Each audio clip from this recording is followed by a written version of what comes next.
السلام علیکم، میں نوری ناز پھر سے آپ کی خدمت میں حضرت ابراہیم علیہ السلام کی قربانی کا واقعہ لے کر کے حاضر ہوئی ہوں۔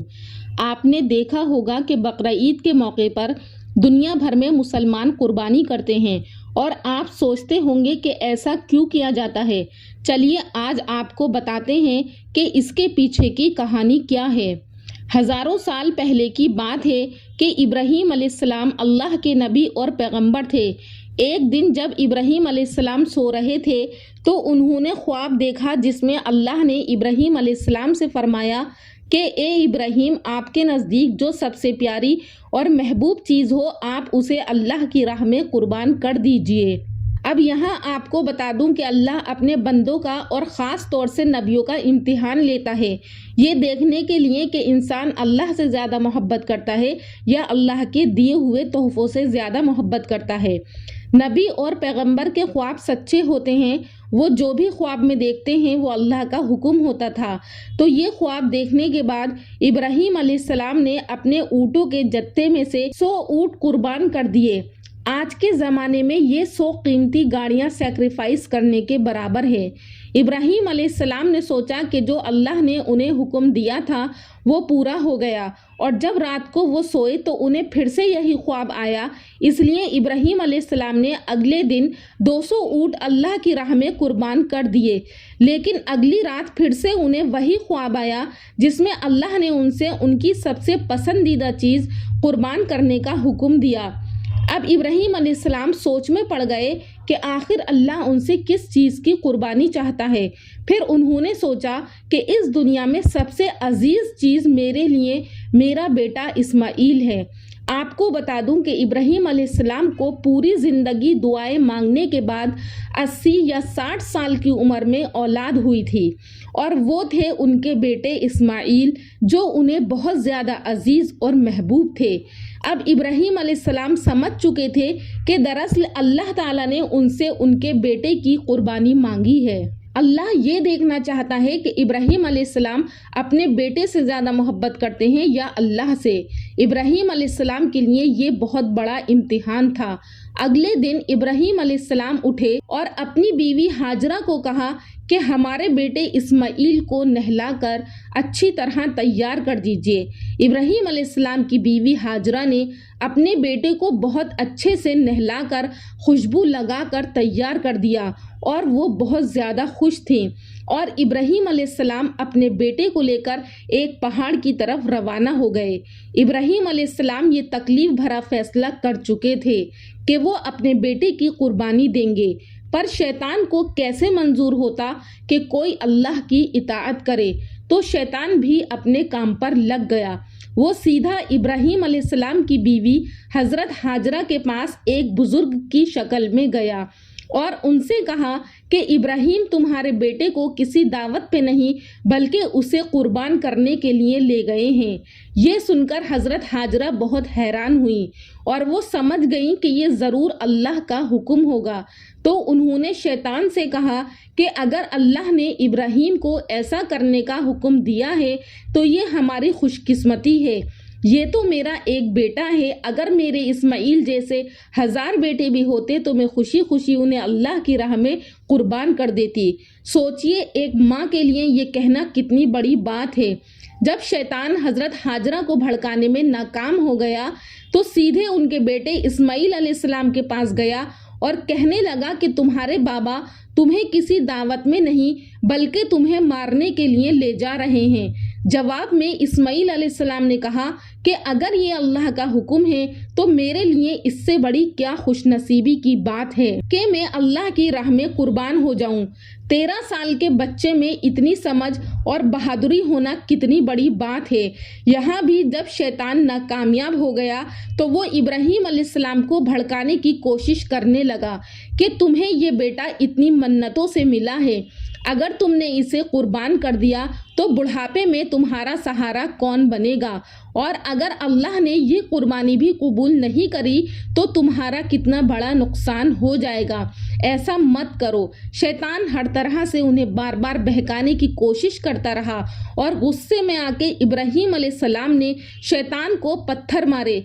यही वजह है कि जब लोग हज पे जाते हैं तो शैतान को आज भी कंकड़ी मारते हैं, और ये हज के अहम अरकानों में से एक ही है। शैतान के जाने के बाद इब्राहीम अलैहिस्सलाम ने अपने बेटे इस्माइल को सारी बात बताई तो इस्माइल अलैहिस्सलाम ने फरमाया कि बाबा, अगर ये अल्लाह का हुक्म है तो मुझे ये मंजूर है। ये तो बहुत अच्छा सौदा है। आप मेरा ये कुर्ता लें और मेरा कुर्ता ये मेरी अम्मा को दे देना, ताकि जब वो मुझे याद करें तो इस कुर्ते को देख लिया करें, और आप अपने कुर्ते में मुझे इधर ही दफन कर देना, उधर ना लेकर जाना, कहीं मेरी वालदा को तकलीफ न हो। बाबा, बस आप मेरे हाथ पैर बांध दें और अपनी आंखों पे पट्टी भी बांध लें, ताकि आप जब मेरी गर्दन पर छुरी चलाएं तो आपको तकलीफ ना हो और आप ये करने से मुकर ना जाएं। और अब्बा जान, आप मुझे उल्टा लिटाना, सीधा ना लिटाना कि कहीं आपसे मुझको देखा ना जाए। बस इब्राहीम अलैहिस्सलाम ने अपने बेटे के हाथ पैर बांध दिए और अपनी आंखों पर पट्टी भी बांध ली। इब्राहीम अलैहिस्सलाम ज़िबाह करने के लिए तैयार हैं। उधर मिना की फिजा में सख्ता तारी हो गया, हवाएं थम गईं, सूरज मदहोश हो रहा था। आसमान के फरिश्तों ने टिकटिकी बांध ली, उनकी सांस अटकने लगी और फरिश्ते रोने लगे और कहने लगे कि ये क्या हो रहा है, कि इब्राहीम अपने बच्चे को कैसे ज़िबाह करने को तैयार है, क्या ये छुरी चला जाएगा। जब उन्होंने इस्माइल अलैहिस्सलाम की गर्दन पर छुरी चलाई तो अपना घुटना उनकी कमर पर रखा और हथेली से उनके बाल पकड़े और आसमान की तरफ निगाह की तो आसमान के फरिश्तों की चीखें निकल गईं और अल्लाह से कहने लगे, अल्लाह, तू मेरा इम्तिहान ले रहा है। तू ये सोचता है कि इस्माइल की मोहब्बत मेरे दिल में तुझसे ज़्यादा हो गई। नहीं नहीं, मेरे दिल में तो बस तू है, तेरे सिवा कोई नहीं है। और अगर ए अल्लाह तुझे मेरा इम्तिहान लेना है तो मैं तेरे सामने हाजिर हूँ। एक इस्माइल तो क्या, लाखों इस्माइल कुर्बान हो सकते हैं। और ये कहकर फौरन छुरी को चला दिया और उधर आसमान के फरिश्तों की चीखें निकल गईं। साथ ही आपको ये बताती चलूँ कि सातों आसमान के फरिश्ते 2 मरतबा रोए हैं। एक मरतबा तो अब जब हज़रत इब्राहीम अलैहिस्सलाम अपने बेटे पर छुरी चला रहे थे, और दूसरी मरतबा 4000 साल बाद जब मेरे नबी सल्लल्लाहु अलैहि वसल्लम को ताइफ के सफ़र में पत्थर पड़े, लोगों ने तकलीफ दी। उस वक्त हुजूर सल्लल्लाहु अलैहि वसल्लम की ये हालत थी कि आसमान के फरिश्ते रो रहे थे। उधर इब्राहीम अलैहिस्सलाम छुरी चला रहे हैं। अल्लाह तबारक व तआला ये देख रहा था कि मेरा खलील, मेरा दोस्त मेरी मोहब्बत में कहाँ तक जाता है, दोस्ती को निभाएगा या दरमियान में छोड़ जाएगा।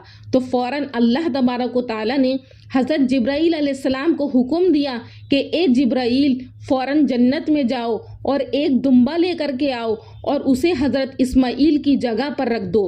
फिर हज़रत इब्राहीम अलैहिस्सलाम एक जानवर की आवाज़ सुनकर हैरान हो गए। उन्होंने जब आंखों से पट्टी खोली तो एक दुम्बा ज़िबा हुआ पड़ा था और इस्माइल अलैहिस्सलाम उनके पास खड़े मुस्कुरा रहे थे। सुभान अल्लाह।